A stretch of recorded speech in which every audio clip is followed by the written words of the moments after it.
Fruit sandwich. What the hell is a fruit sandwich? What do you put in a fruit sandwich? I highlighted that as well. I'm like, what the hell is a fruit sandwich?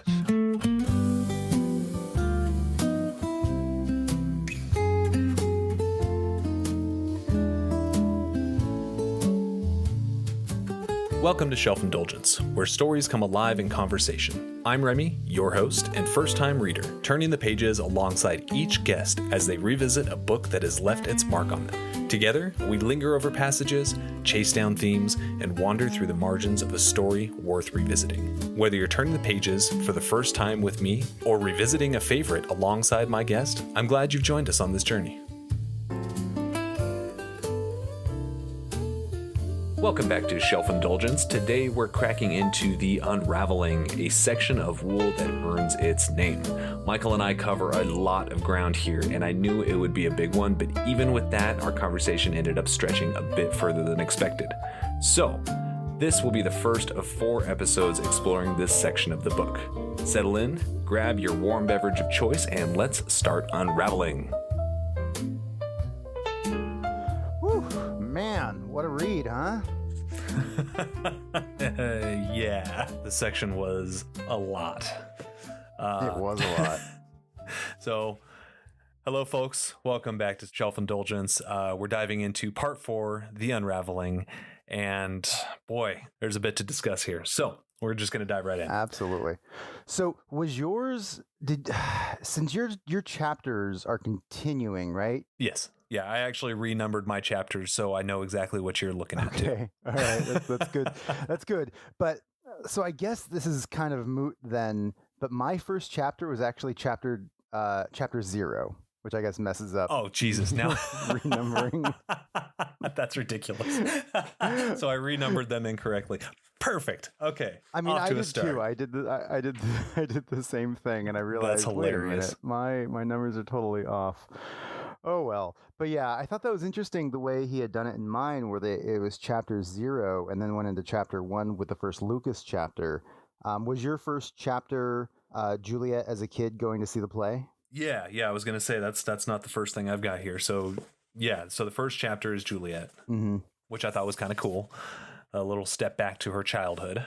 Yeah. So obviously when Hugh turned this into just a novel instead of an omnibus, he made a lot of changes, like the birth year or the age and the way he numbered the chapters. Yeah, I've got a theory about that later in the chapter or later in the section here too. Same. I highlighted it. Oh, interesting. Okay. So anyway, yeah. I mean, we can just briefly, no, we'll wait till we get there. We'll wait till we get there. Okay. So diving right in. This first chapter is about Juliet riding on her dad's shoulders, going up to see a play, which I thought was really cool. There were some things I noticed. One of the things on this first page here, she said that she had to stoop her head, which seemed really low, and it kind of leans me back toward these floors being a little closer together than we thought. I think it's more the stairwells are like the because I think it was like wall going down, she had to stoop her head, right?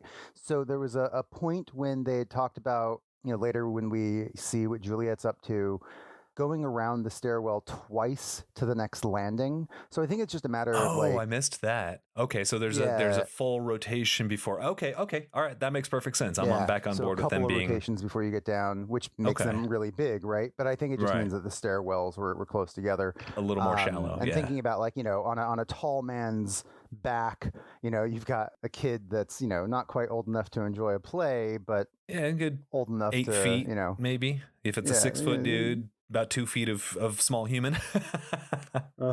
Small human, yeah. But moving on that page, I thought it was really funny at the end, the chatting about adult things. It just reminded me of Charlie Brown. First thing that came to mind, where it's womp, womp. Mm-hmm. Like when I heard that, I was just kind of thinking about my kids in my childhood and about how, the Charlie Brown thing is another perfect example of the way that works. But just thinking about how, we hear the things that our parents say, and they mean nothing to us because they're not part of context. Our world. They're not part of what we experience daily, and how you would just adults talking. I like that. That was cute. Yeah. Now that you're one of them, you understand. Yeah. Mm-hmm. Absolutely. I thought it was really neat that we find out that the floor 100 is where the quote unquote down deep starts. Well, we know from the way that Jan's talked about on her way down earlier that officially it's like 98 or something like that, 96, whatever it was. I think they're divided into 48. So whatever 48 times 2, so 80, 96. That's right. Down deep is just the lower section. The lower section. But people think of down deep as 100 and below because it's a nice even number, a nice way to think about it. And so I feel like that's just like colloquially, people just think of 100 and down as down deep. And that's why the dad stopped and did that. It's a big number, round number. It's easier for a kid to understand is the way they talk about it, even though officially the down deep is like 97 and down or whatever. Yeah, I can totally get on board with that explanation. And also on this page, there's talking of a cold breakfast, and my my question was soup ? Of course it was.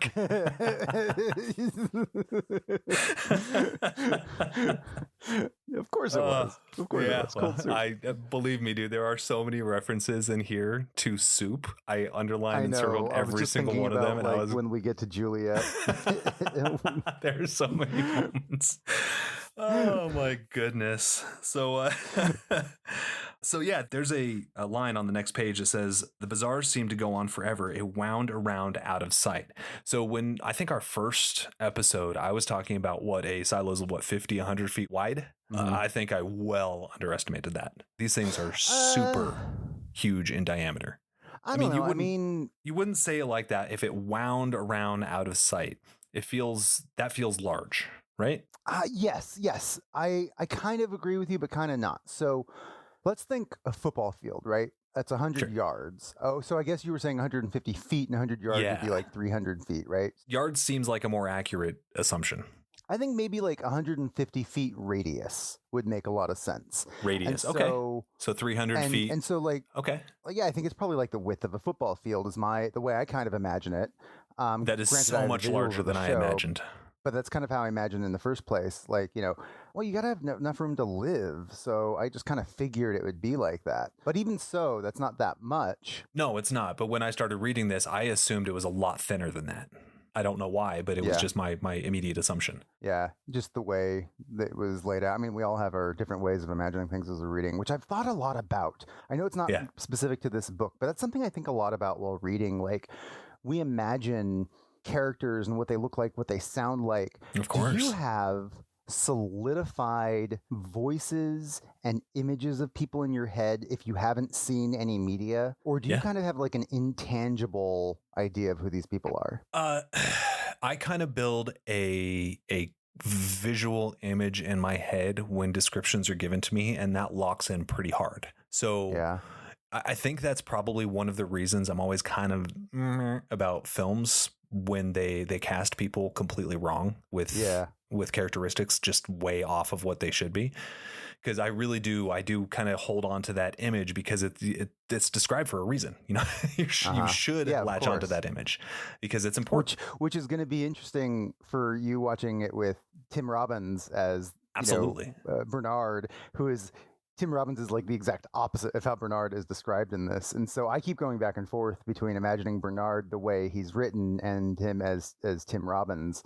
And like certain things he says, I kind of hear it as Tim Robbins, and then other things I'm like hearing as like the nasally sort of guy. Ugh. Yeah. So for me, when I read, it's not quite as solid in my head, even if we're given very clear descriptors of who these people are, what they're wearing, what they look like. I don't always have a tangible idea of them in my head until it is specifically stated. Like later on, when Knox is described as like a chest as wide as two men, I pictured that in my head, and I was able to see him that size. But when he's talking, like earlier, without a visual description, he's just kind of a general big guy to me. And I definitely don't have a very specific face on any of these people. Really?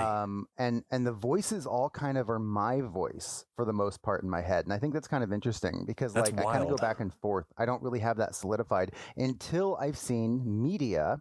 Right. And then once I've seen what like somebody else set them to be, whether it's animated or live action, that kind of becomes what's in my head while I read. That's and fascinating. So I was curious what other people do, and if that's normal, or if people do have a much more tangible idea of who these people are in their heads. I have a very tangible. Okay, so let's look at Harry Potter, one of my favorite series.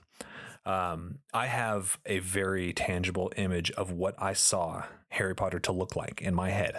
I still have that image. Of course, 90% of the time I see Daniel Radcliffe. Do you think it was influenced by the book cover though? I think it could have influenced it. Sure. Absolutely. Because it's not too dissimilar from the book cover. So yes, there was media given to me. You're absolutely right. But the same goes for Hermione and Ron. They were not on book covers until like third or fourth book. So I have had these tangible visuals of these characters. And I also have, Emma Watson and Rupert Grint. These actors have certainly taken some of that space, but that tangible image of Ron Weasley, he's much more goofy looking than Rupert Grint is. His hair is a complete mess. He's got that cowlick. Grint is pretty goofy looking. Oh, he absolutely is. I love him to death. But I mean, the image that I have in my head, you know what? Honestly, come to think of it, all of the images of characters I have are semi-cartoony.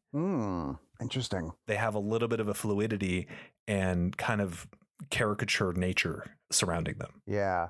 That fluidity, I'm not sure if you mean it in the same way I imagined it or took it just now, but for me, there's definitely a fluidity in the way I see characters, because they kind of change as I get something new. It kind of changes the way I see them. Like Juliet, she wasn't a specific age until we heard it. And so in my mind, she kind of kept going back and forth between like mid 20s to mid 30s. I was kind of leaning towards the younger, but once 34/36 was stated, locked in. Yeah, I saw that as more of her age, and I was able to kind of stick with that with my imagination of her. Now, again, I kept kind of picturing the Juliet from the show, but that's not who I pictured originally. Like when I first read it, that hadn't even come into existence or wasn't even an idea in my mind. I'm sure Hugh Howey had been thinking about it, but I don't know if anybody had approached him by the time I read it. And I can't remember how I pictured Juliet before seeing the show. So now Juliet just looks like the actress in the show to me.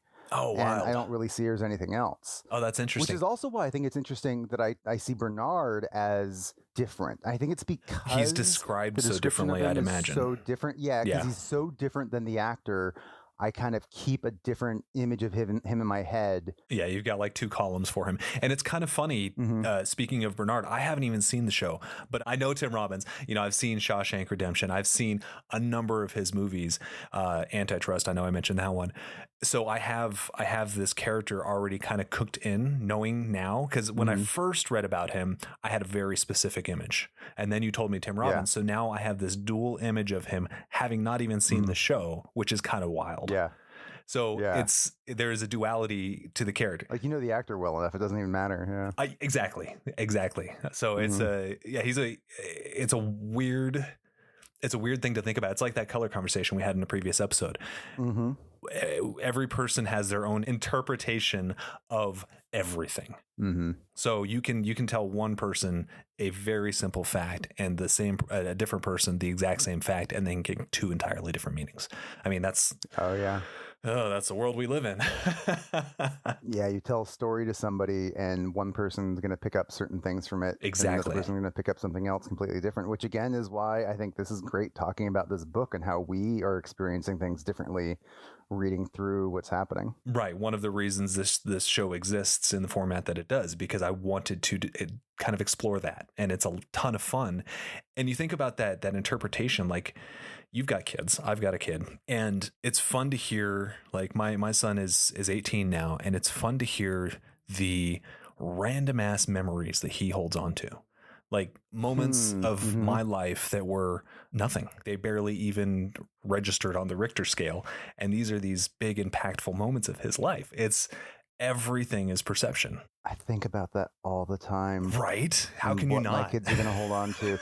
Did we talk about this on an earlier podcast, or is this something we talked about in person? I can't remember. Probably a personal conversation.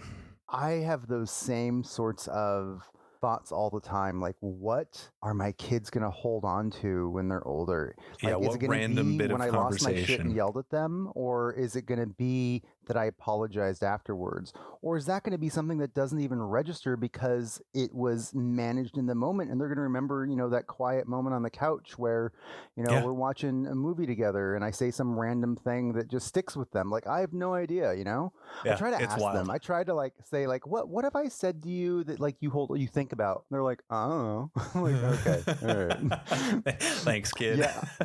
Yeah. So I've got another food issue here.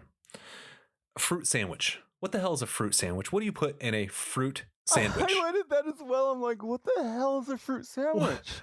What is a fruit sandwich? I asked. So for the listeners, my wife is a trained chef, and I brought this up to her. I'm like, what would you put in a fruit sandwich? And she gave me the weirdest look, and she's like, I don't know, right? Avocado, cucumber, and tomato. Like, well, okay, technically those are fruits, but I don't feel like you'd call that a fruit sandwich. You don't think of that, yeah, like avocado. I don't think anybody would, tomato, in their right mind, call that a fruit sandwich. Still, I want to know what the hell a fruit sandwich is. Yeah, and for the audience, the line is, Juliet is. They're going to see this show, and her mom says to her, "Eat your lunch." Her mother reminded her, passing her bites of a fruit sandwich. Fruit sandwich. What? Ludicrous.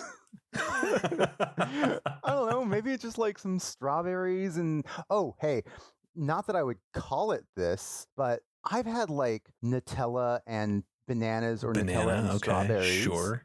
Maybe peanut butter, apple, and banana. I mean, technically all fruits. I could see that. Right? But still, I wouldn't call it a fruit sandwich. I just call it a sandwich, not a fruit sandwich. Yeah. Ridiculous. Anyway. Whatever. Weird. But anyway, yeah, when she's being told to eat her fruit sandwich, she's watching jugglers, and she's getting so excited about like the way they hover those loops in the air.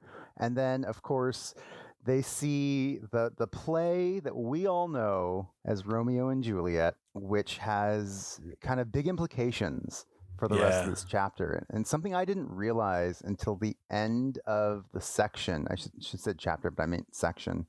So did you pick up on the quotes at the beginning of each chapter? I did, and I was wondering as I was going through if these, when put together, made a longer narrative. Oh, that's a good question. I'm curious. But did you pick up on what they were from? I didn't. I think they were from Romeo and Juliet, yeah? They are, absolutely. Yeah. I suspected that a few chapters in. Like at first I was like, okay, these quotes, whatever, they're from something, and I didn't bother looking them up, but I was curious. And then I'm like, oh, I bet you these are from Romeo and Juliet, since that's the play they watched. Right. And then, as I told you, I was finishing reading this on a walk with my dog, and I like came up to the crosswalk, and I'm sitting there, and I come up to a new chapter, and has another quote, and the quote has nothing to do with my realization. It was just a quote that was very clearly Romeo and Juliet, and I'd already confirmed at this point that they were quotes from Romeo and Juliet. And it clicked that just like in Romeo and Juliet, we learn that everybody in her silo thinks she's dead, just like Romeo thought Juliet was dead. Oh, that's interesting. Go about what they do because of this. And that's pretty fascinating. I hadn't made that association. That was such a cool like narrative thing for us to see. And so having the quotes from Romeo and Juliet at the top, I thought were perfect to kind of to connect all that. That's really neat. I hadn't made that connection. That's really cool. I have to wonder, so you keep saying Romeo and Juliet. In the book, it's Romeus. Yes, it does say Romeus in the book. I was just saying because that's how we know it as Romeo and Juliet. Right. But Romeus, and I don't even think it was called Romeo and Juliet, right? Like she gets no, it was script. Romeus and Juliet. Well, no, not even that. It was had a longer name. Oh, you're absolutely right. Kind of an old English style, so maybe that's the original title. I don't know. I didn't do any research on it. I have no idea. I mean, my thought was that whatever this was not the original version of Romeo and Juliet because A, the title would be Romeo instead of Romeus. Sure. And B, like it's been hundreds of years since they've been in this silo. We like have lost all of the history of pre-silo times, or most of the history of pre-silo times. I think that anything they have now especially since we know that was a handwritten script she was given. He's probably had a game of operator played on it over the centuries. Oh, absolutely. Telephone absolutely up changed. The max, yeah. But it's crazy that they don't have authors. They don't have books. You said this was handwritten, but regardless, how do... I mean, obviously it wasn't Bernard at this time, but how does the Bernard of this age let something like this through? How does this play in particular get through? There's a lot of violence. There's a lot of... Yeah, I mean, that's part of why I think it's probably changed. Like, we don't know exactly what happens in their Romeo and Juliet. True, very true. I don't think it's ever really specified what that story is, because she fell asleep through it anyway, so we don't really get to see. I think it's just more for the audience. Yeah. I love that last line. That. I'm sorry I fell asleep. Yeah, so right. Cute. After already saying she liked it.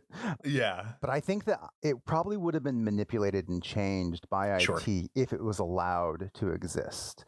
That seems very, very likely. They would make sure they've done all of their censorship of whatever media is out there to make sure it fits within the world that they want to propagate. So it's not propagating, ideas of revolution. Right. Yeah, that's very true.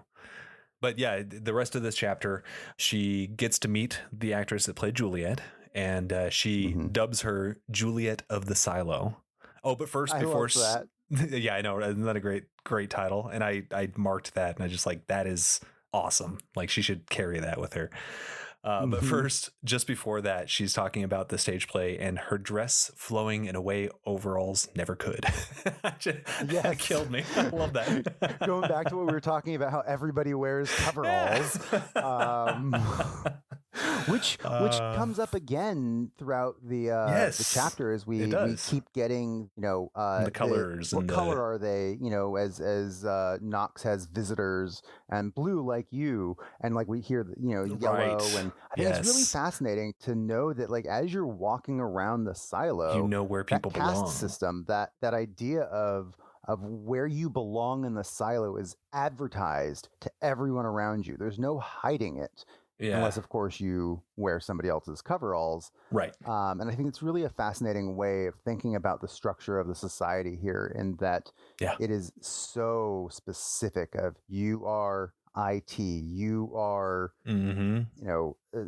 farmer, you are mechanical. Yeah, it's just interesting. There's no real sense of identity and individualism, which is probably intentional. Oh, yeah.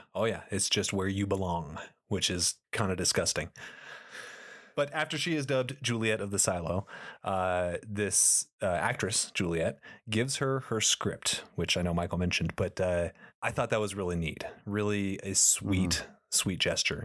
And her parents are like, no, that's way too much paper. And I love it. That's such a beautiful gesture to someone that doesn't know her. And I love that we learn later that that's something she held on to. Yes. She kept that for her entire life, even repurposed the paper without desecrating what was on the other side. She used the backs to write her own manual for the generator, which I think is really an interesting, dichotomy is probably not the right word. I'm not even sure fully what it means, but an interesting play on, we've got the play on one side and then essentially Juliet's version of a play on the other side, the manual to the generator, which I think is really a fascinating dichotomy. Feels right here, but I have no idea if I'm saying it right. I think dichotomy works. I think that's a good word for it. Yeah, I'll look it up later and make sure I was right. But anyway. ADR it in. So moving on to chapter 32 or I guess 1 in your book. Or 1 for me. That's wild. That's absurd. We move on. There is an excerpt from Romeo and Juliet, and we're talking about Lucas, and he is just kind of in a place. He's not doing so hot. He's caressing the star that he drew while Juliet was there, the sheriff's badge, basically. I love the line down at the bottom. Her arrival into his boring routine had been just as unexpected as the parting of the clouds. his stargazing coming back in there. Mm-hmm. I really do like Lucas. I have so many questions about what's going to happen in the future with him, but we'll get there. Mm-hmm. There's, this guy, if you're reading with us, but Jeebus, this section, crazy. Yeah, and I like we get a little hint at what he does. He tried to remember where he'd left off in the server room last week, so he works in IT. My note there was Lucas's IT ? Exclamation point. Like, what? No. Right? I mean, he's the sort of guy to try to puzzle things through and understand what these stars are, like why they're shifting in the sky and what it means, and understanding all that. So he's perfect for something like IT, where you've got to understand whatever it is they do in there. Yeah, absolutely. Wouldn't be surprised if Bernard handpicked him. Yeah, right.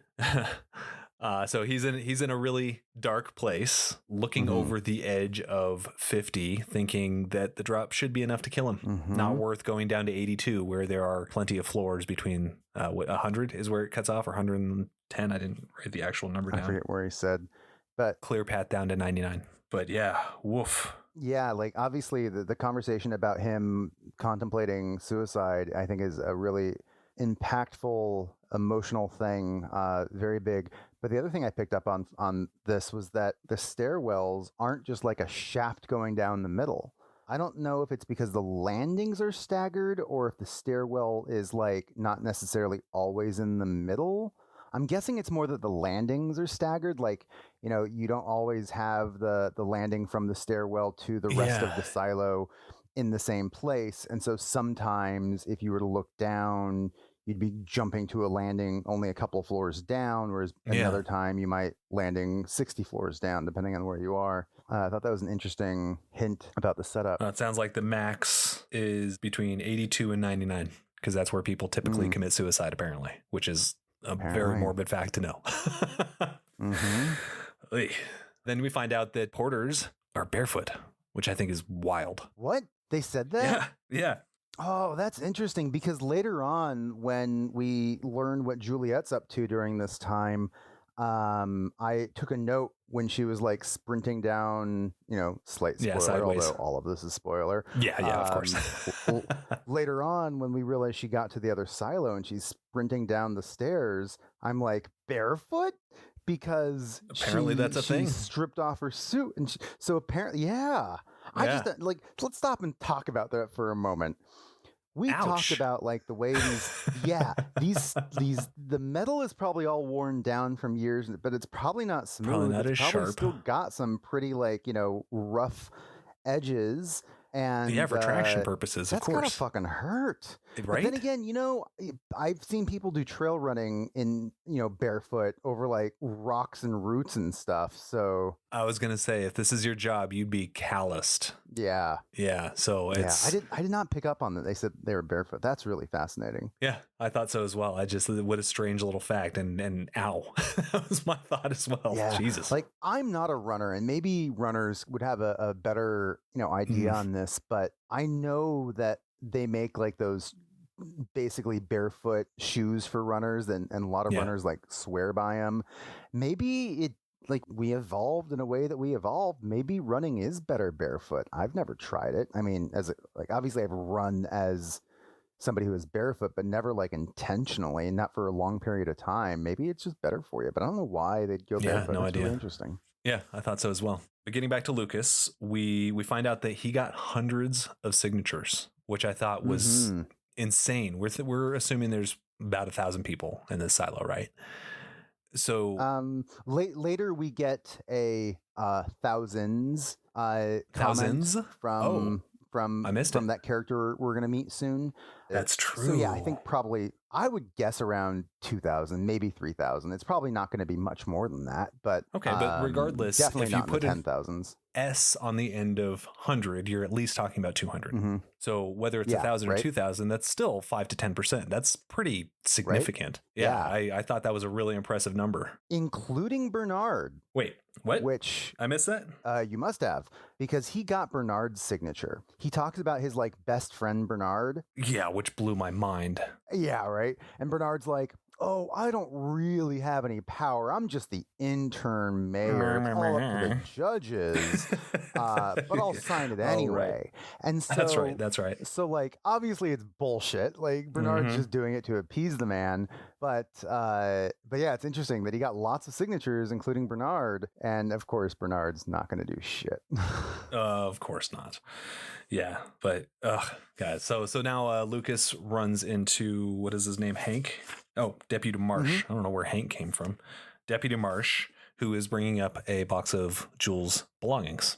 So he convinces this man to let him take it the way up, which I thought was a very clever way to save a few trinkets. And he asks about the cleaning, and he says, "Did the cleaning happen?" And he says, "No, but kind of yes," is basically the gist of it. And so he starts going through her things. Does he do this in here? No, he doesn't. He doesn't start going through her stuff yet. We just find out that he has the box. He gets the stuff from the deputy, and then, you know, before he takes it up to IT, he ducks behind the server to go through the stuff. So you're just jumping ahead a little bit there, but that's okay. That's all right. But I thought it was really interesting when he goes through the stuff. I expected him to find the flash drive, and I did too. Didn't. Yeah, where is the flash drive? And Bernard doesn't either. The last I remember hearing about it, it was in her pocket. So, like, does she still have it? No, because she stripped all of her clothes off, and they would have taken her clothes off and put her in the suit. So, like, is it in some random person's hands? Like, whoever took care of her coveralls when she was sent out to clean? And why does Bernard not have it yet? Maybe they just didn't understand the significance. And like, why was that dropped? I really figured it would make sense that it would be here in the story now. Yeah. But what we learn happens, I mean, I think it kind of might be moot at this point. Yeah, totally. It's completely moot at this point, but such a significant piece of the beginning of the story just to disappear, that's kind of strange.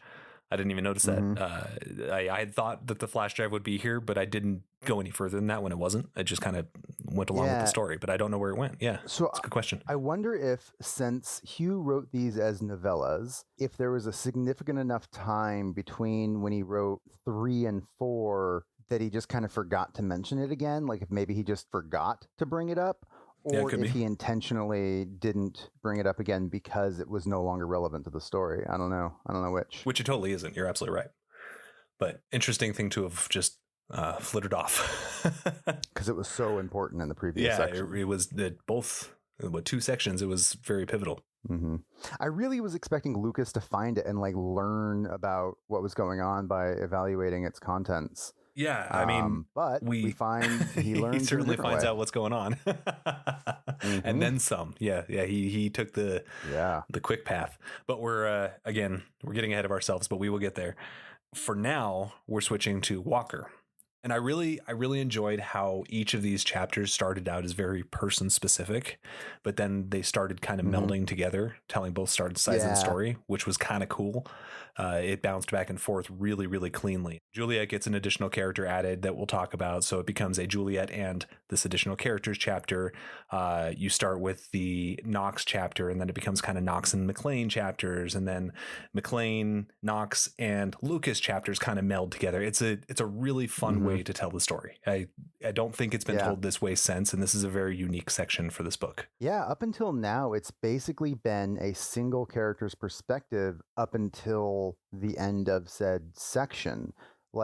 With, I think Holston, it was his perspective all the way through. Yes. And then in the next section, it was Jan's perspective up until she dies, and then it was Bernard's perspective. Right. And then it was Juliet's perspective. I think, was it Juliet's perspective through all of the last section? No, because we got Bernard's perspective again at the end, right after she crested that hill. You're absolutely right. So it was like one character until the last chapter was Bernard, one character until the last chapter is Bernard, and then this one, it really jumps all over the place. I thought that was interesting.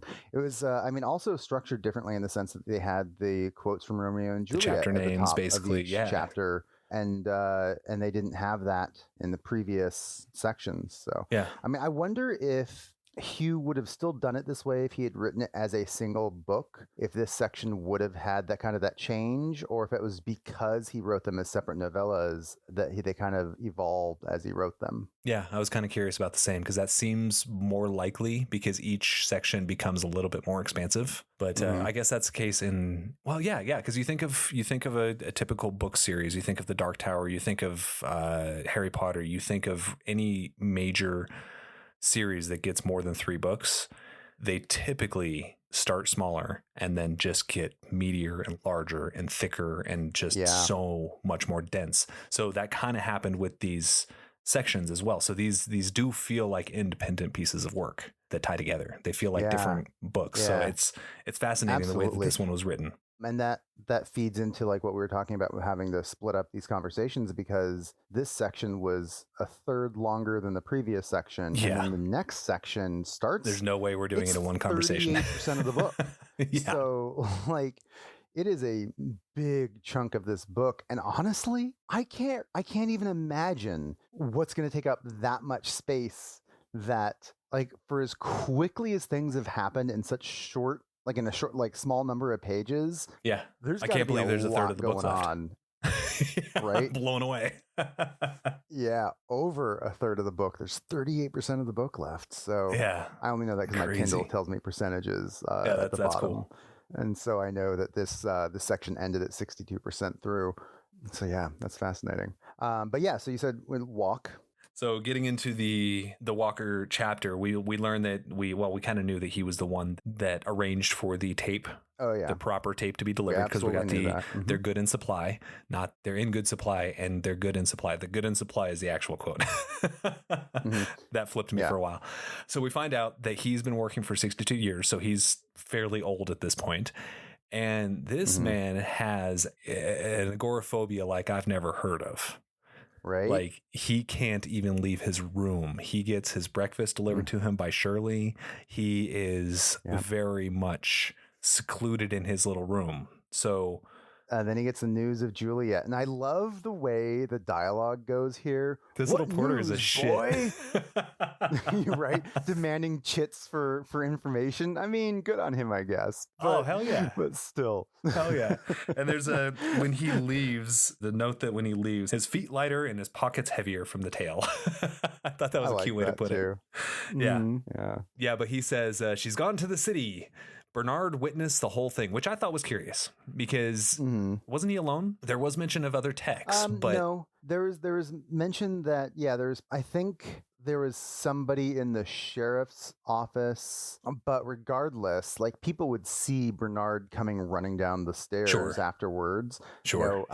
People would probably know that he's up there watching. Like that's probably just a known thing at this point. There's no secret about that. And then when he's freaking out and running, and then news starts spreading because other people saw that she didn't crest the hill, or that she crested the hill. I mean, that she didn't clean and die. Like that's going to spread. The rumor's going to spread really fast, as we see throughout this section. Word spreads quickly in the silo. Yeah, mostly spread like because fire. Of these porters who run faster than everybody else. Yup. I also wanted to point out on the same page, real quick, unplug the iron before he started another fire, Walker. Yeah, another one. I highlighted that as well. I love the little character details like that. It's such a simple little line. It's like, oh, okay, fun. That's another one of the reasons that this book is so good, because like Hugh didn't have to give us that little bit of character development there. Not at all. And yet he chose to do so and really gives us more endearment for that character. Yeah. Like, I love Walker. He's good character. Kind of tragic character. By the way, he is a she in the show, and I thought that was really interesting. Really? Oh, otherwise, the character's like almost exactly the same. Like, that's interesting, though. That's what a strange. And I guess it doesn't matter. And it doesn't matter, right? And I like that the show updated that, because like actually I highlighted another moment that was like misogyny much, but it wasn't Hugh's writing that was misogynistic. It was like what a character said. I know what you're talking about. Yeah, but it made me wonder. it made me wonder, like, why is that still so prevalent in this world? But I guess that's just fucking human nature, especially if, Unfortunately, yeah. Anyway, we'll get to that when we get to it. I have more to say about it. I'm sure you do. So moving on to the next chapter, but this is when Walker leaves the room. So we'll pick up on that in a little bit.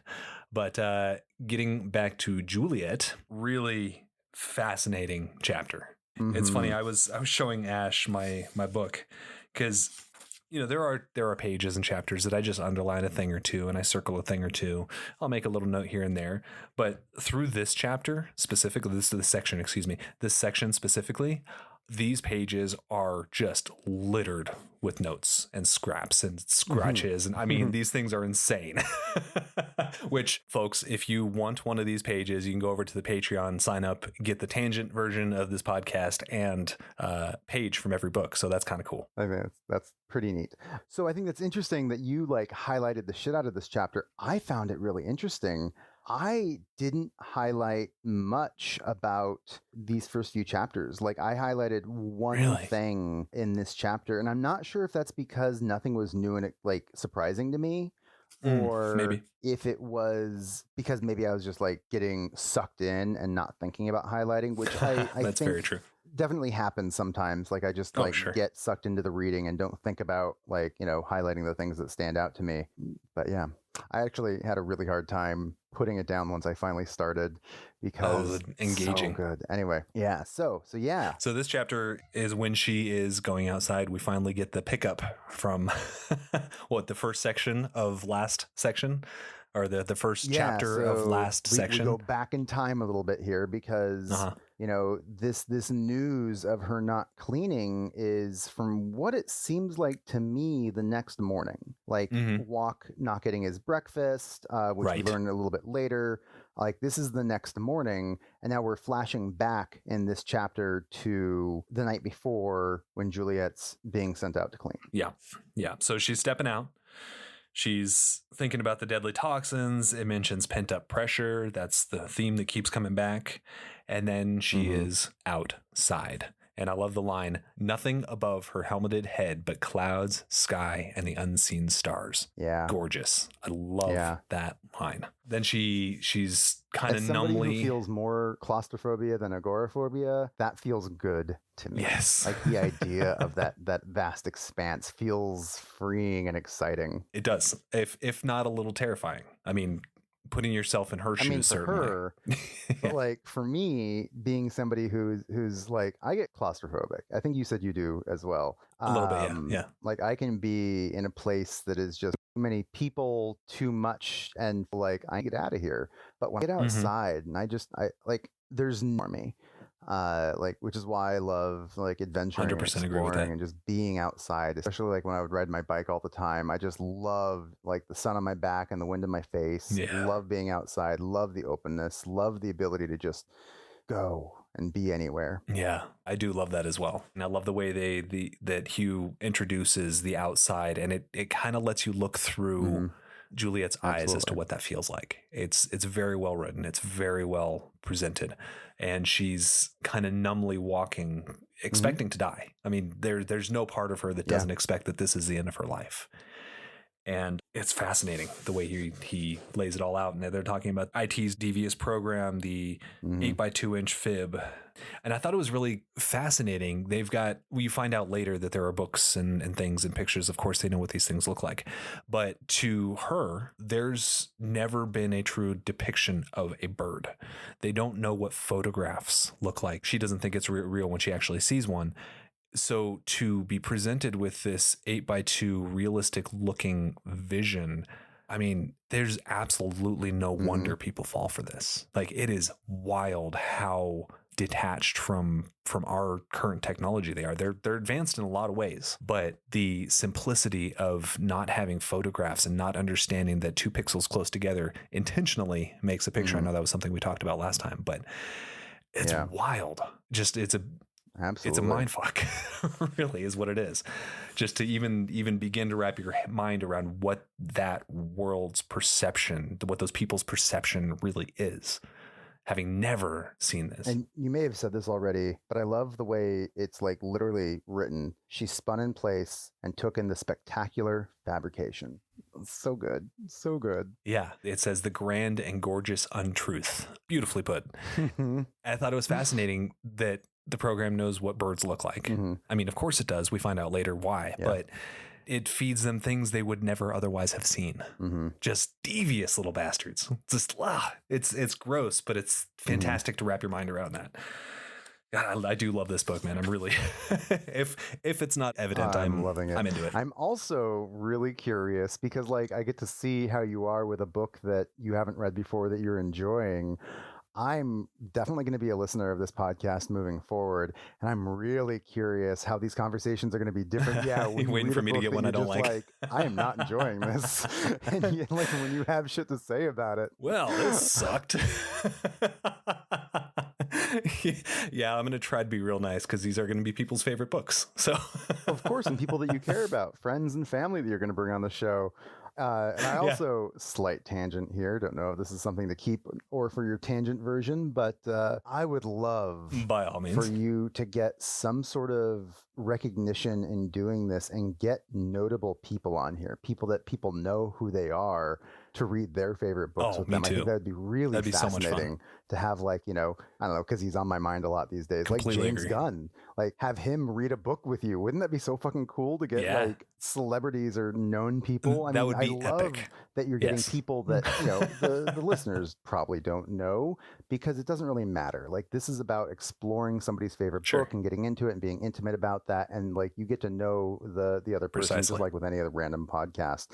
But I think it'd be really interesting to like get people that people know and really get their perspectives on their favorite books too. Anyway, this is a random aside. So something I'd been thinking about the other 100% day. Agree. Like and that's when I was thinking about like when you released that first episode and like thinking about like who is he going to get as like future guests and like how's it going to go? I'm endlessly curious about where this is going to go. I like it a lot. We'll see how this all goes. So am I. I'm having a blast. I really am. And even if this doesn't get any listeners, you know, to those listening, I really appreciate it. But even if it doesn't take off or do anything, you know, I get 10 to 20 listeners a month. I don't care. I'm having so much fun. That's the point. We're having a good time. We're talking about things. We can geek out about things.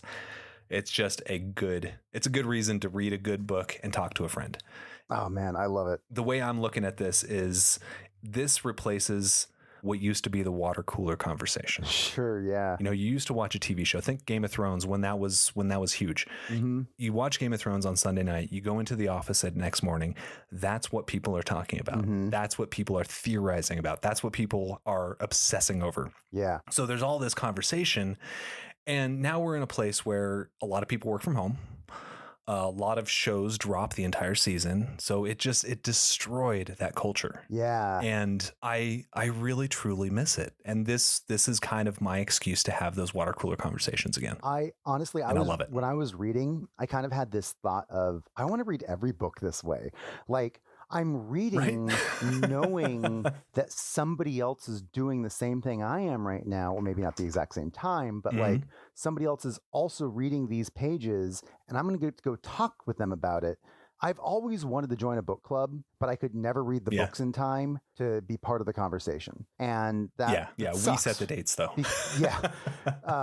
And that sucks as somebody with ADHD, because I do struggle with getting through things. As you know, we've started the last 2 recordings about half an hour late because I was finishing up reading, because I don't give myself enough time because things get in the way. Right. I think I do, but as the old adage goes, you know, well, I don't know if it's an old adage, but as something I've heard many times, if you have ADHD, however much time you think it is, add 50% or double it, because that's just how it is. And I haven't been doing that as well as I should for this, and my apologies.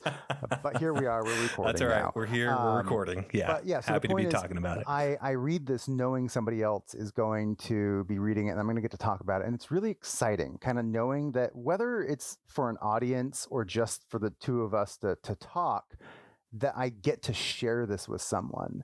And so I've been really enjoying that format. But speaking of like James Gunn and water cooler, I know the water cooler has shifted to online, really. And I've been watching Peacemaker season 2, which just had its final episode on Thursday. We're recording this on a Saturday. And I've been loving the discourse about it every week because he intentionally released it once a week for the exact same thing you're talking about, to spark that conversation, to get people theorizing and like going, oh, where's this going to go? What's happening? Why'd this happen? What's going to happen next? And people talking about it. And it's so exciting and I love it. So that does still happen, just not to the effect that it used to when like you watched a show and you could only watch it when it was on TV.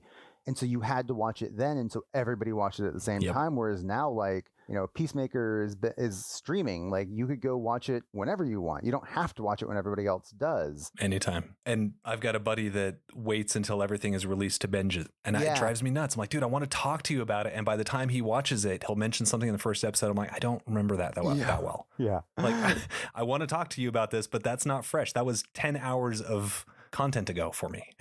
I don't know what you're talking about. Well, I love that anything I want to watch is at my fingertips whenever I want to watch it. And I don't have to sit down at a certain time to engage. I very much enjoy that built-in community and conversation. So again, why I'm enjoying this and talking about it, it's great. And I'm hoping that for listeners, this will be kind of that as well. I know you're not going to be able to be an active participant in the conversation unless, of course, you are on the Discord, which you can get through the Patreon. I don't mean to keep shamelessly plugging it, but... Oh, no, you should absolutely shamelessly plug that. Well, but there is a reason that exists. It's for this conversation. I've got channels in there that are specifically for individual episodes conversations. I mean, I want to encourage that chatter between episodes. I want people to be reading this and talking about it and become part of the conversation. And I'll read that stuff too. And it'll become part of the conversation actually on the podcast. So I'm excited to see if I can build a community around this, how exciting the buzz can be around a book that people may or may not have read. Yeah, I look forward to that. I look forward to, as I become a listener and we're done with this and other people start doing this with you, if I choose to read the books, like there are going to be books either that I'm just not interested in that I might just listen through anyway because, hey, let's hear what Remy and his guest had to say about this. And maybe listening to the conversation of the book going through, I might be like, maybe I do want to read this. Or, you know, maybe I'll understand that I don't. And there are going to be books that I've already read that I'll just listen to see what other people thought about it. But then there are going to be the books that I'm interested in reading that you do these podcasts that I'm going to read along. And I'm really looking forward to, like, as the episodes drop, you know, week after week, that time between when I'm reading and then jumping on the Discord and chatting with other people who are also reading along, waiting for that next episode so we can be up on that. And I think I hope that a community develops so we can have this experience because I think it's going to be really cool to have this group of people that I get to read books with and talk about, even if I'm not an active participant in the actual podcast. So thank you for creating this, Remy. I think it's going to be really cool. I hope so, man. I'm crossing my fingers. And it's not for the financial gain. Of course, there will be monetary gain for me if it does take off, which would be lovely because I could do this full time, which would be amazing. But it's for the community. It's for these conversations. It's for the fun of reading curated great books. Absolutely. I love the conversation. But getting back to the book, speaking of, so Juliet is outside and she's talking about... Yeah, it's wild. So there's mention of the heat tape. There's the callback to They're Good in Supply. It's designed to last. She thinks about Lucas. Well, and really then she stumbles. Designed to last. Juliet smiled. Her death, however certain, was delayed. Love it. Yes.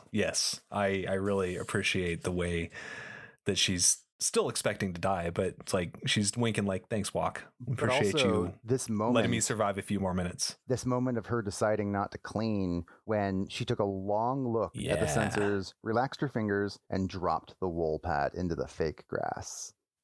Mic drop moment, into the fake grass. Like just like a wool drop right there. I don't like, he didn't write it like she held it out to the cameras to show them, but that's how I pictured it. They're like holding it out and being like, just dropping it like the mic drop moment and just like, fuck you all. Yeah, 100%. Or more specifically, fuck you, Bernard. But anyway. Yeah, exactly. Yes. It's It's fantastic. God, I love Juliet. She's such a good character. Mm-hmm. Then she comes across a pair of large rocks, which we know what those are. Sadly, that is our good buddy Holston and Allison. Mm-hmm. Which I think is really interesting to show the augmented reality aspect of these goggles. So we know it's not just like, here's a world that is a static image. We know that the program that she discovered is augmented updating reality. and adapting. It's looking at what it sees and then putting something over it. So like any new bodies out there become boulders. And then she looks around to see all the boulders that are out there. Yeah, pretty disgusting. Mm-hmm. But then she crests the hill and finds that there is a limit to its programming. Yeah. A limit to its lies is what she says. Mm-hmm. And the bottom parts of the buildings are unrendered, I guess you'd call it. There's nothing to disguise. Yeah, so did I. Because obviously they know what these... they know that people could potentially... I don't know. It's weird because they don't expect anyone to go over the hills, but they still know what it should look like. She kind of comments on that too, where she says like she puzzled over the incompleteness of IT's deceit. Was it because they themselves had no idea what lay beyond the hills and so couldn't guess what to modify? Or did they deem it not worth the effort, knowing nobody would make it this far? And I thought about that too. I'm like, well, this program was likely written not by people in the silo, but by whomever created these silos. I mean, maybe it was by the people in the silo. And if it was, then they had to guess. But like if they guessed what buildings looked like and what birds were like, they obviously had some information. So why wouldn't the program just the bottom half? Augment everything it saw regardless of where you were? So that's why risk it? Interesting. I mean, it makes it great for the narrative for Juliet to be able to see what's really out there. But if we think about the logic of the programming, I don't really fully buy that. I'm pretty sure that whatever program they wrote would have been a live augmenting of whatever it saw, regardless of what it was, and would have attempted to fill it in, even if it wasn't necessarily programmed to do so. But I completely agree. That's again one of those like, you gotta have to kind of suspend the disbelief here for the narrative of the story. And I like that imagery of the buildings like being half rendered and half not. I think that was really fascinating and kind of beautiful. Oh, it makes for a beautiful, like you said, it's great for the narrative. Absolutely fantastic for the narrative. It makes for a really interesting scene. And I do apologize, folks. I have a 7-month-old puppy, and she has found a squeaky toy. So if there's squeaking in the background, I very much apologize. We'll see. But anyway, so she gets to the top of the hill. The programming dies. And it doesn't die, but it separates, and she sees that there are divots just like the one she just pulled out of, the ones she just walked out of. And we don't know how many at this point. We find out Not later. Just one, but she definitely sees multiple. Oh, there are many, many, many. Yeah, she said countless, I think was the word she used. Yeah. So I'm thinking, okay, so there are maybe 100 or more. There are less than that, it seems. But my first thought was maybe. Well, maybe in this area, there's a specific number. Well, 50. We're just going to say. Slight spoiler for later in the section, though. We see a map that says Atlanta on it. And I know. I was like, do we have our geo? So we now know about where they are, likely in the Atlanta area. But that makes me think that like this is just the Atlanta area's silos, and there are likely other areas of silos. So it like totally possible. Even if there's only like 50 in this area, that doesn't mean that there's not like 50 other sets of 50 out there. That's absolutely true. And we will dive further into the Atlanta comment when we get there, because it wasn't specifically saying that it was in Atlanta. It said that each silo had an Atlanta word. We'll get to the wording because I thought it was a little strange. It wasn't very specific, but I assume that it is Atlanta, but I'm not 100% sure of that. Yeah, we'll get into that when we get there. Yeah, I'm curious about it. So I do definitely want to dive into that. But my first thought when I saw these, number one, how many are there? Number two, how do these not fill with water? When it inevitably rains, how do these divots not fill with water. And then I thought maybe that's where they get fresh water. Maybe that's where they get water to filter. Well, we know that they clean the water. I mean, like water They feels do, like but there it's an has to be unlimited some sort of resource, but there's a seepage. limitation to water. Like there isn't any. I mean, you can obviously create new water with like hydrogen and oxygen, but Right. like for the most part, we have a set amount of water on the planet, and it just has its cycle. And that water cycle, we clean it for our usage, or it like evaporates and then comes back down in precipitation. But it's all the same amount of water. So I think you could feasibly have enough water that just goes through that cleaning cycle, and like nothing's coming in and nothing's getting out of this silo. So I don't think they would necessarily need that rainwater. And I agree with that. So number one, do these fill with water? Number two, do they use them for filtering? And if they do, where do they get? Where does the wastewater go? Yeah, That's the biggest question, because I mean, septic tanks do have, what do they call them? Leach pits. They have leach pits. So that is kind of a way that they seep into the ground to dispel that wastewater that can't be recovered. I don't know. I don't know enough about this, but it was an interesting thought, because I thought, well, do these fill with water? If they do, what happens to it? Wouldn't you assume that all of these would be underwater at this point? This would just be 50 little lakes. I do also find it interesting that they've never mentioned rain when talking about the clouds and stuff. I wonder if it's just like the world outside is so destroyed that it's an arid environment and there just is no rain to fill up the holes. I don't know. Yeah, that's also very true. It's very, very strange to, I don't know, just occurred to me, and I was wondering if you had a thought. No, I don't. Like, I don't know if this is ever touched on. I can't remember. So Juliet crests the top of this hill. She sees all the other dips, and not only did I think that these are going to fill with water if it rains, which no idea if that happens or not, but I was also thinking the people looking at the view screen in the other silo, which we now know is not actually alive, it's a dead silo. Yeah. But I thought the people in this silo must be losing their ever-loving shit. Right? You just see this person in a cleaning suit coming over the hill at you, like, it's like, wait a second. The fuck? Yeah.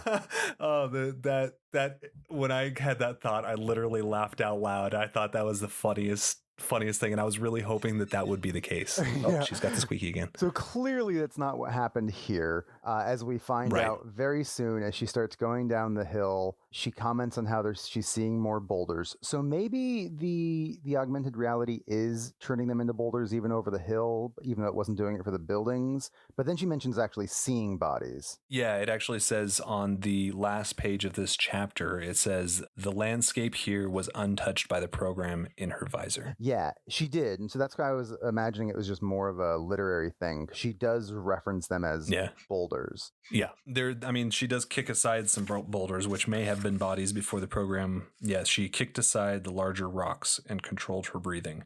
That's the last paragraph of page 253 for me. So they're still rocks at this point, boulders at this point.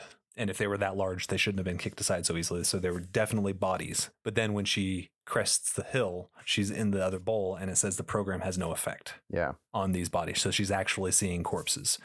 And I thought it was really interesting here that we see dead cleaners and we see people in what look like civilian clothes, which have tattered material flittering in the wind. So obviously something major happened here. I'm looking. I don't think we actually see the bodies yet at this point, do we? Yeah. The sight of the dead cleaner wasting away in the dirt seemed to confirm this. It was a bare outline, ribbons of an old suit, the husk of a helmet. Yeah. Yeah, so she sees that, and then she sees it meant the tower below her was not hers. Yeah. It meant, because I have a note here that says so many bodies. That's when she felt bewildered and lost. Yeah. Oh yeah. So she does. What she doesn't realize at this point. At this point, we just know that it is another silo, and she's finding the dead cleaners out there. But we haven't gotten to the point where she realizes that there is a mass of dead bodies. That's not going to be until the next time we have a Juliet chapter. Yeah, I think you're right. Okay, maybe that line, that note was just ahead of where it should have been on my sheet here. Anyway, we roll into the next chapter. We find out definitively that Lucas is IT. Mm-hmm. There is mention of a plastic factory, which again, I just go to the ventilation of this place must be incredible. Between the livestock, the smells, the plastic factory, the oil, yeah, like all of this the place has got to be toxic rank. fumes from doing stuff like that. Plastic, yeah. Like I wonder how they filter that air. Is that something that like they figured out how to do? But if maybe that's what they're had, pumping into the dips. maybe. Yeah, I don't know. That's interesting. Yeah, it's exhaust and plastic fumes. And then we talked about the water treatment plans. Mm-hmm. Yeah. Yeah, and this is where he goes and takes that box and decides to sort through, and I think it's beautiful and tragic.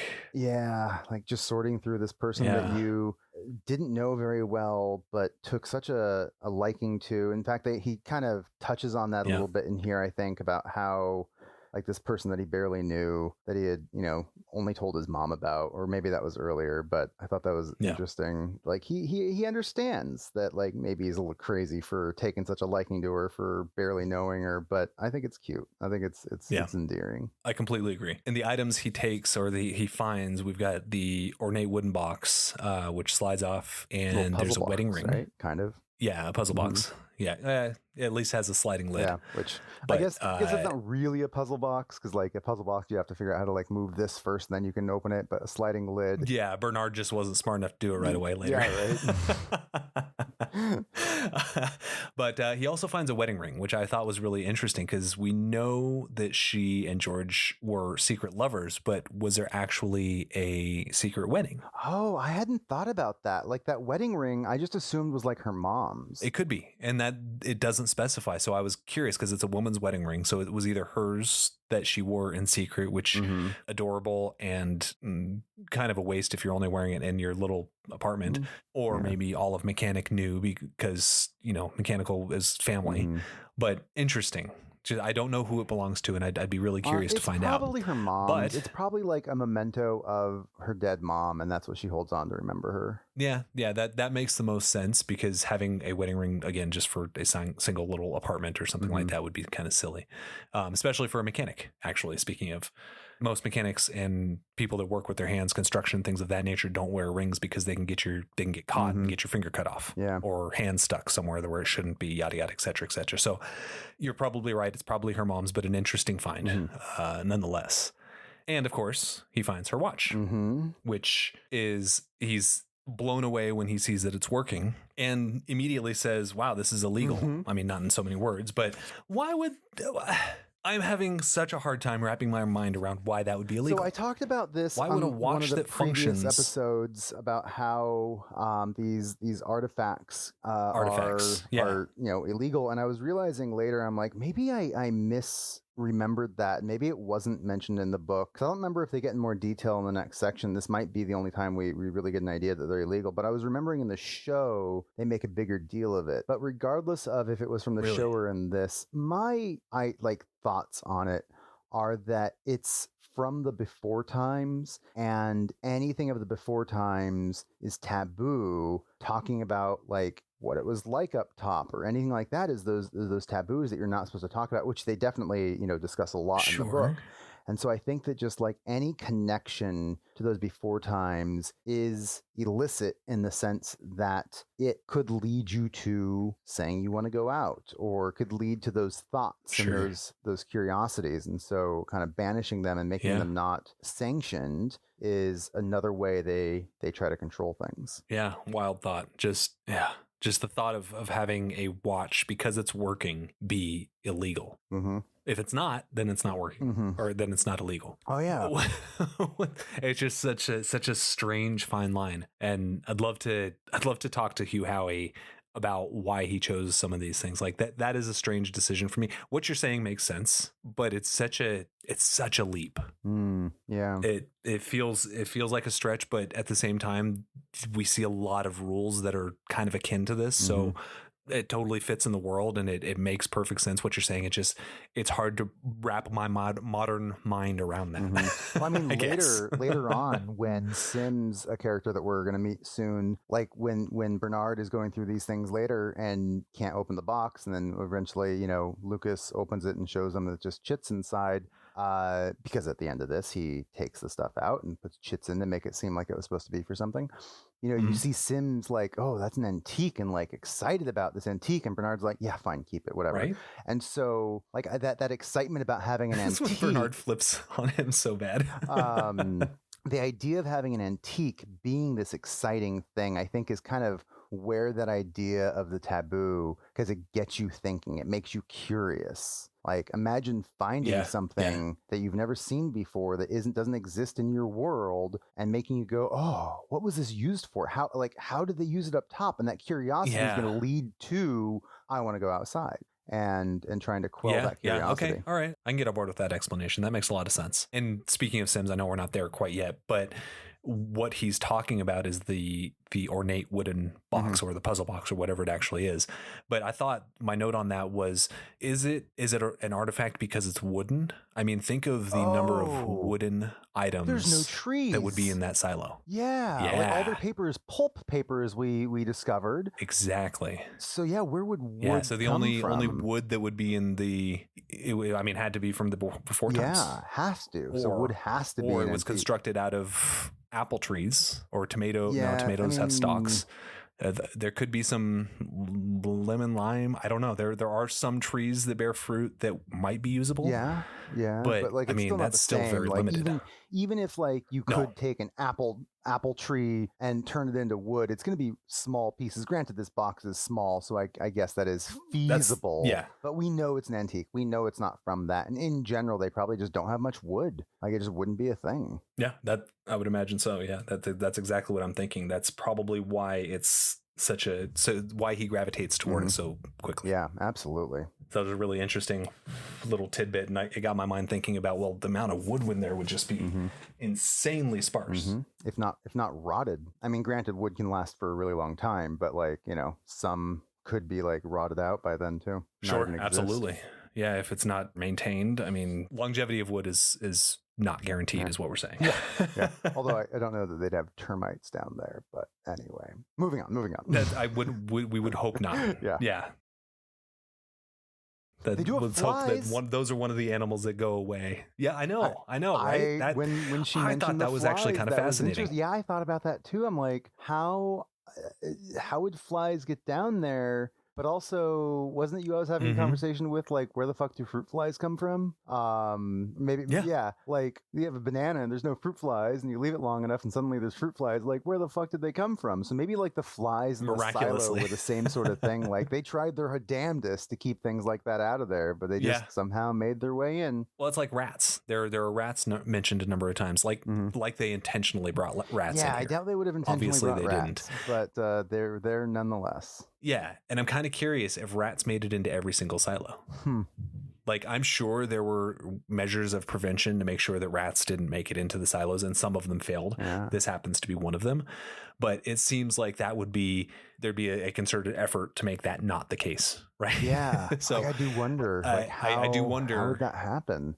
Like, you're gonna because we've got. So we know these silos are built, right? So that's not a spoiler anymore. I mean, it was obvious that the silos are built, but like, we know that they're built by unless they were made by God, that is a belief. Which I love when it was mentioned later that the silos were built, and her reaction was like, "Oh, like they were built, huh?" I forget exactly what was said. But, no.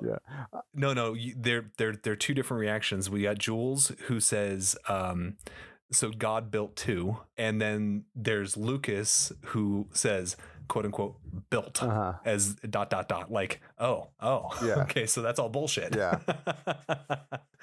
Anyway, we were just getting to the end of the box, which is where we find out. Oh, and at the bottom of the box, we find out that the play became a manual for the generator, which I know you already mentioned.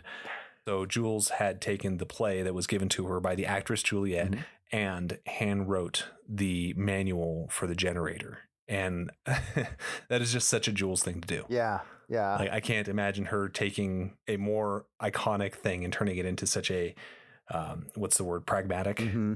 But again, I think that's such a fitting mirror of what's on the other side. It's this memento to her that she turns into something practical and useful, but she still holds on to. It's her personality through and through. Yeah, I think it's great. I think it really shows. Yeah, it's got the art. It's got the beauty. Mm-hmm. Yeah, I love it. It's such a beautiful metaphor. I really do appreciate how his use of words and metaphor. I know I kind of stopped pointing them out because there's so much shit going on, but there are so many little moments and metaphors and things that he says that are just like, oh, that's cool. That is a really neat way to say that. Mm-hmm. Sometimes I write them down. I always underline them, but we just don't have enough time in these podcasts to mention them as much because there's so much happening in the story itself. But yeah, for anybody who hasn't read it, that's gotten this far, that's just enjoying us talking about it, when you go through and read it, it is so rich. The language it's that beautifully he uses, written. It's amazing, which is why, again, he's one of my favorite authors. Yeah, and I completely see why. So we're rolling into chapter 36, 6, or 5, depending on your copy. And the first line here, the bodies were everywhere. So this is what I was talking about earlier. I just skipped ahead a little bit. So there are literally thousands of bodies. Is what it says, which is and here's what I was talking about. Mind-blowing. Yeah. And then they were constant and massive boulders jumbled together. So I don't know if that's like a literary, just comparing the bodies to boulders, or if her goggles are still like translating it to boulders sometimes. I think it's literary because earlier in the chapter previous to this, the illusion was gone, 100%. She said she's looking down in this pit and it's gone. And she literally says the bodies were everywhere. And the suits were worn down by the toxic eaters that lived in the wind. So like clearly she sees them and just refers to them as boulders everywhere. Yeah, I think you're right. And this is where I was, again, getting ahead of myself, but this is where we see people that don't have suits on. So my note here was some bodies aren't suited. That's odd. Was this an uprising? Are these outsiders? But then we go on to find out that it looks like they're trying to get out. So it looks more along the lines of an uprising. At first we think they're trying to get out. And then as she gets closer to the door, she's like, it looks like they were trying to get back in. Yeah, I think it was they got out. They realized the air is indeed toxic, and they're trying to get back in unsuccessfully. Yeah. Then the flame got to them. But I also wanted to talk for a second about how interesting it is that the illusion doesn't take place in the next silo over's pit. So yeah. It's kind of strange. So they're programmed independently. Wouldn't you take the time? But I would say, I was going to say, wouldn't you take the time to program them just kind of generically? But as you said earlier, they are augmented. They're reactive. So it's strange to me that the augmentation doesn't carry on to the next silo. I think this is an artifact of when the book was written. So this book was written, 2011, I think it was, somewhere around that time period. 2011, 13, something like that. Yeah. This is long before we had any real augmented reality goggles. Like that's true. Apple Vision Pro, Oculus, none of that had come out yet. This was something that like was a dream for a long time. So like people wanted this. There were like really rudimentary versions of these sorts of things, but nothing to the level of what we have now and what we know that technology can do. So I think this is just a bit of like failure of imagination for Hugh, or him recognizing that, yeah, maybe the technology would do that, but then choosing to ignore that to give Juliet the ability to see what she sees. That could also be, could be a literary tool, but it's interesting. Yeah, I mean, nonetheless. Yeah, but like nowadays we would know for sure. No, that augmentation is going to be living in the goggles, in the headset, in the mask, and it's going to be doing it live for what it sees. Whereas I think in this, the idea is either it's getting a signal from the silo itself, and when she goes over the crest, the signal can't reach. That's probably interesting. not though, because she still sees the tops of the building, so the signal will definitely have to reach. So I think it really just has to come down to the technology wasn't imagined in the way that it really ends up working, and that was just a choice Hugh made, and we have to accept it and then move on. Really, fair enough. But on the same page, it does mention talking about the bodies and how The strips of clothing waved like the deep's fish farms. So that's a bit contradictory to Jan's having never seen enough water to drown in. Yeah. From well, unless she just never gone to the ago. deep fish farms, like, you know. Yeah, I guess she didn't go down deep very often. I know, but that just seems, if those exist, you see them. It's an exotic animal that you wouldn't see anywhere else in her childhood or in wanderings. She's the mayor. She was the mayor, rather. She would have had to go down there at some point, right? Yeah. It seems wild to me that wouldn't happen. But I mean, who knows? It's hard to. These sorts of things are going to happen when books are written, right? You know. Of course. Yeah. It also, on this page, it uses the phrase that she is jumping. She had gone from one universe to another, which, considering the way that they view their silos, that is such a cool way to think about that, because the silo is the only thing that these people have ever known. So that's their entire universe. To introduce another one right next door. It's crazy to think that that's somebody else's entire universe. Oh, I mean, God, yeah, the mind fuck on this, in this book in general, the mind fuck is wild. Yeah, like it says, you know, these weren't people from her silo, she realized. However obvious, the sensation was startling. Other people. Yes. That they were dead did nothing to diminish the soul-shattering reality that people had lived so close and she had never known. Yeah, a graveyard of foreign souls. It's an impactful line on there. Really paints a picture, doesn't it? Yeah.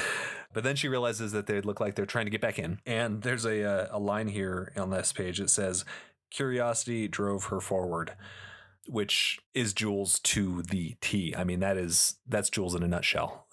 And I really appreciate her as a character. I know I've said it many times, but she's so good. Even when she's not trying to be good, she's going because that's all she knows how to do. That's her personality. It's like, I've got to figure out what the next step is. Also, I feel a little bit of a kinship with her because, like, that's how my mind works, that curiosity that drives me forward. And I think that might be why I like her so much, because it feels like myself and I can see myself in her and a lot of her reactions. And I feel like I would react in a lot of the same ways she does. At least I would like to. I imagine. Yeah, right? Yeah, I for sure. imagine I would, but I'm not sure that I actually would. Yeah, I don't know that I'd be as tough, but yeah. Yeah. Yeah, you always like to think that you're a little stronger or a little more brave than we would turn out to be. You never really know until you're in that situation, right? But then she's trying to get into the silo, which is kind of terrifying because she's I don't know if terrifying. It is terrifying because she's losing oxygen. She's expending so much more oxygen than she should be.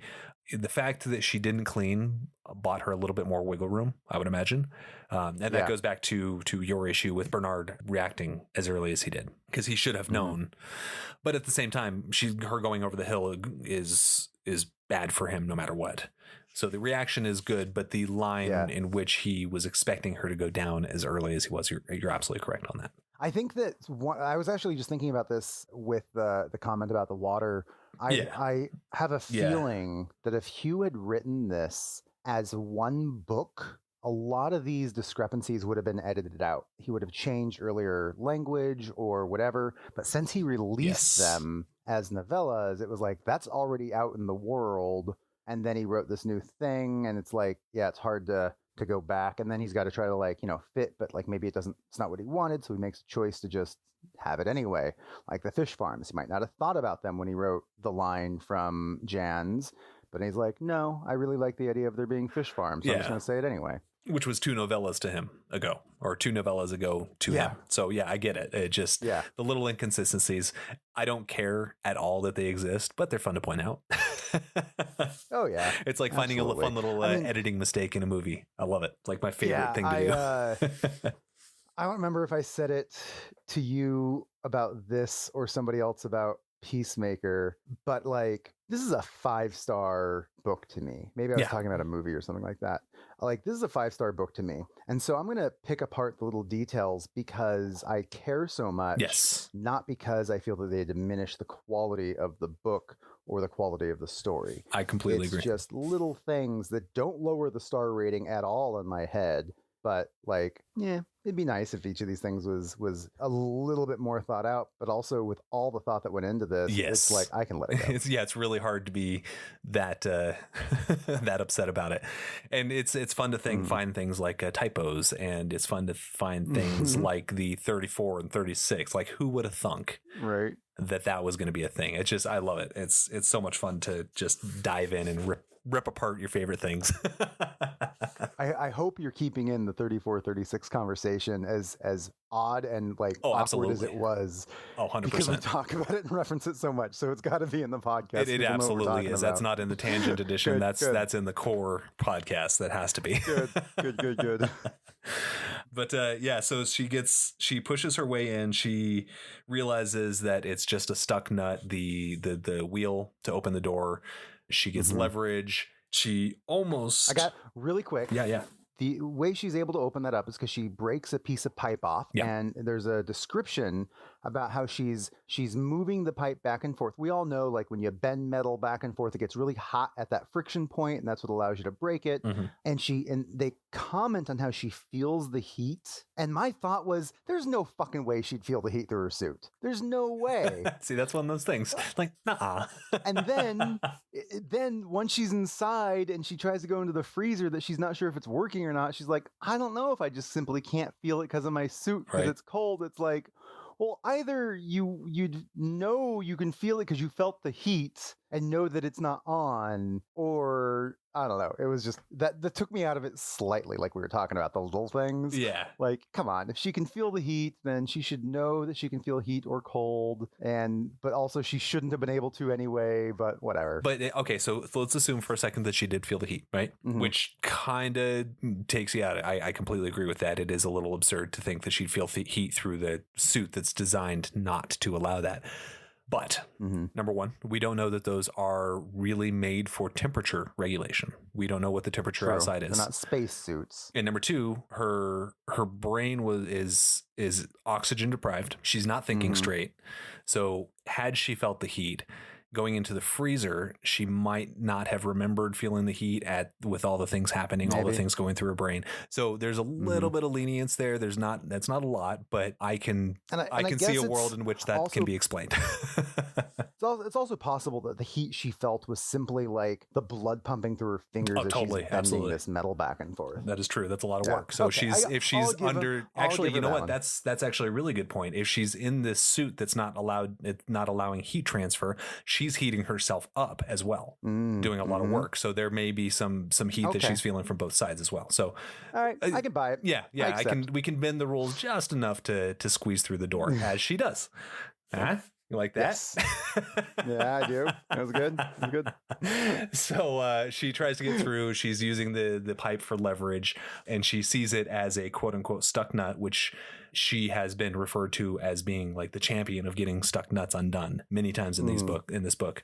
So I love that it's just kind of like this is specifically made for Jules. It's like any other person might have given up right here, but not her. And I love that. As we've heard many times about her, she doesn't give up. She's going to get the job done. Yeah. Sometimes above and beyond, which is why she's here. Also, there's a lot of talk about argon. I don't know if you know what argon is. Not really. I know argon is a gas. I do as well. I know that it's inert. That's pretty much all I know about it. Is it toxic? I don't think so. Okay. So I'm not sure. It mentions argon a lot. And I was wondering if that could have contributed to the toxic air quality, the thing that actually kills people. If they're letting people step out and just go, here's your death, and they go outside. Argon is not inherently toxic. Okay. But it can be lethal because it's an asphyxiant. Oh, interesting. Yes, the gas itself doesn't kill you, but the gas keeps you from breathing. Sure. So you suffocate. Okay. So, well, you know. Is it a heavy gas? Maybe. I think it is. So if it were to sink into all of these pits, then that would very well explain taking off the helmet, you suffocate. If it's a heavy gas and it sinks into the pit, I don't know. I don't know enough about. Yes, it's heavier than air. I just looked that up too. Oh, that's interesting. So they're pumping argon into. Was it enough to make it sit? I don't know, but it just enough to fill the room, because she mentions how the argon pushes her out. Right, but is it enough to fill these divots that the silos are sitting in, because they die beyond that room, right? Oh, well, if you send enough people out to clean, and That's you're what I'm pumping asking. argon into this room, and as it pushes out, eventually it might fill these divots. Oh, but And so if you no. take your mask off and you suffocate. No, because we see dust devils and wind all the time, so that wouldn't be it. Oh, so it would probably blow out. It would have blown Even out if by it's then. heavier Yeah. than air, it would have blown out. Yeah. Okay. All right. Theory busted. Cool. Wanted to run down that. All right, well, yeah. Run down that road for a moment. It's not a bad line of thought, though. No, could have led somewhere. I know what kills them, but I'm not going to tell you. Oh, that's exciting to know that there's an answer to that question. But I will tell you, this is a good line of thought. You're on the right path, even though it sounds like argon is not the killer. Fascinating. All right. I'd actually forgotten what killed them when we started reading, but I jumped on the wool subreddit and I saw some stuff. I'm like, oh yeah, that's what it is. I won't say. I won't go And anywhere as I near told that you, until stay I'm away done. from the subreddit for now. Oh God, no. But yeah. But yes, for anybody who is here listening from the subreddit, hi, I'm the one that asked about the age thing, which I will be posting and asking about shortly. This will be in the future of when I ask, but asking is in the future from the recording, but it will be in the past from the listening, which is fascinating. I'm confused. Anyway, moving on. Well, no, because I haven't asked the subreddit yet if there was a reason that the age was changed. You're waiting for that but episode I'm going to drop. to link to the podcast.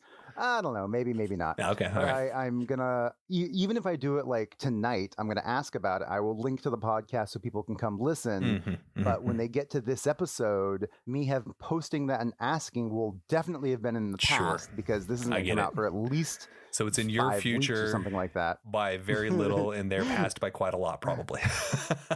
Cool. Most likely. Cool. Most likely. But anyway, hello to anybody who came and listened because of that. We like having you here. Thanks for joining. Thank you. We love you.